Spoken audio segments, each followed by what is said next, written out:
ફરીવાર અમદાવાદમાંથી પસાર થતી સાબરમતી નદીએ ધારણ કર્યું છે રૌદ્ર સ્વરૂપ।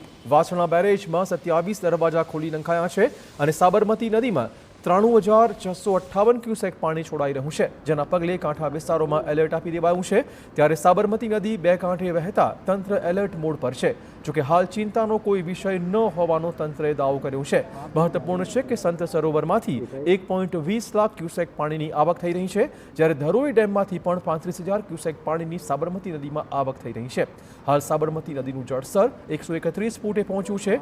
ગાંધી બ્રિજ નીચેના રિવરફ્રન્ટ રોડ પર પાણી સાવચેતીના પગલા સ્વરૂપે ગાંધી બ્રિજ નીચેનો રિવરફ્રન્ટનો રસ્તો જ બંધ કરાયો છે।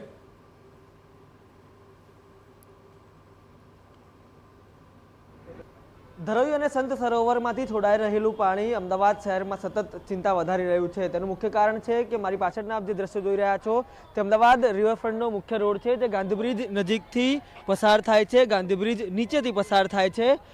જે નદીમાં છોડાયેલું પાણી છે તે મુખ્ય રસ્તા ઉપર આવી જવાના કારણે જે મુખ્ય માર્ગ છે જ્યાંથી વાહન ચાલકો પસાર થાય છે, ખાસ કરીને દાણી લીમડા અને જમાલપુરથી કનેક્ટ થતો આ રોડ છે જે એરપોર્ટ તરફ જાય છે, આ તમામ જે રોડ છે તેને લગભગ 1 થી 1.5 કિલોમીટરનો પાર્ટ છે તેને વાહન ચાલકો માટે બંધ કરી દેવામાં આવ્યો છે। સાવચેતીના ભાગરૂપે અમદાવાદ મ્યુનિસિપલ કમિશનર દ્વારા પણ અહીંયા જે સાઇટ વિઝિટ છે તે પણ કરવામાં આવી છે। તે ઉપરાંત પોલીસને પણ અહીંયા જે રાઉન્ડ ધ ક્લોક છે તે ખડકી દેવામાં આવી છે, એટલે કોઈ પણ પ્રકારની જાનહાનિ ટાળી શકાય। પરંતુ આ તમામ બાબતો વચ્ચે સાબરમતી નદીમાં સતત વહી રહેલું પાણી હવે મુખ્ય માર્ગ પર આવવાના કારણે જે રોડ છે તેને વાહન ચાલકો માટે બંધ કરી દેવામાં આવ્યો છે।